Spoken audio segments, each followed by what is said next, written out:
ಇದು 7ನೇ ಶತಮಾನದ ಭಾರತ. ಗಂಗಾ ನದಿಯ ತೀರದಲ್ಲಿ ಒಂದು ಶ್ರೇಷ್ಠ ಸಾಮ್ರಾಜ್ಯ ಬೆಳೆದಿತ್ತು, ಕನೌಜದ ಸಾಮ್ರಾಜ್ಯ. ಅದರ ರಾಜನ ಹೆಸರು ಹರ್ಷವರ್ಧನ.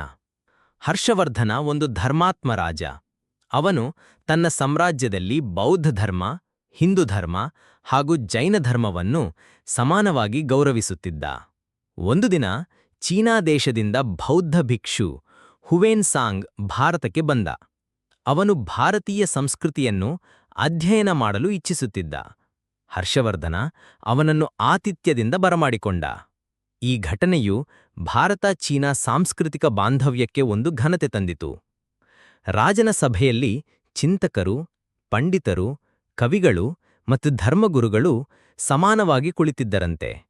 ಧರ್ಮದಲ್ಲಿ ವೈರಾಗ್ಯವಿದ್ದರೂ ರಾಜಕೀಯದಲ್ಲಿ ಬುದ್ಧಿಯುಳ್ಳ ರಾಜನಾಗಿ ಹರ್ಷವರ್ಧನ ಇಡೀ ಉತ್ತರ ಭಾರತದ ಏಕತೆಗಾಗಿ ಪ್ರಯತ್ನಿಸುತ್ತಿದ್ದ. ಒಂದು ದಿನ ಹರ್ಷನ ರಾಜಧಾನಿಗೆ ದಕ್ಷಿಣದಿಂದ ಬರುವ ವ್ಯಾಪಾರಿಗಳು ಬಂದರು. ಅವರು ತಮ್ಮ ಮಾತಿನಲ್ಲಿ ಹಿಂದೂ ದೇವಾಲಯಗಳ ಮೇಲೆ ದಾಳಿ ನಡೆದಿರುವ ಸುದ್ದಿ ತಂದರು. ಹರ್ಷವರ್ಧನ ಧೈರ್ಯದಿಂದ ದಕ್ಷಿಣದ ರಾಜನೊಂದಿಗೆ ಮಾತುಕತೆ ನಡೆಸಲು ಹೋದ.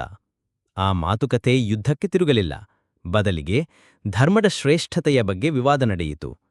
ಅಲ್ಲಿದ್ದ ಎಲ್ಲಾ ಧರ್ಮಗುರುಗಳ ಎದುರು ಹರ್ಷವರ್ಧನ ಬೌದ್ಧ ಧರ್ಮದ ಸಿದ್ಧಾಂತವನ್ನು ಶಾಂತಿಯುತವಾಗಿ ವಿವರಿಸಿದ. ಅದರ ಪರಿಣಾಮವಾಗಿ ಶತ್ರುರಾಜನೂ ಕೂಡ ಶಾಂತಿಗೆ ಒಪ್ಪಿಕೊಳ್ಳುತ್ತಾನೆ. ಹರ್ಷವರ್ಧನನು 1000ಕ್ಕಿಂತ ಹೆಚ್ಚು ಧರ್ಮಶಾಲೆಗಳನ್ನು, ವಿದ್ಯಾಲಯಗಳನ್ನು ನಿರ್ಮಿಸಿದ್ದನು. ಅವನು ಧರ್ಮದ ದೀಪ ಎಂದೇ ಕರೆಸಿಕೊಳ್ಳುತ್ತಿದ್ದ.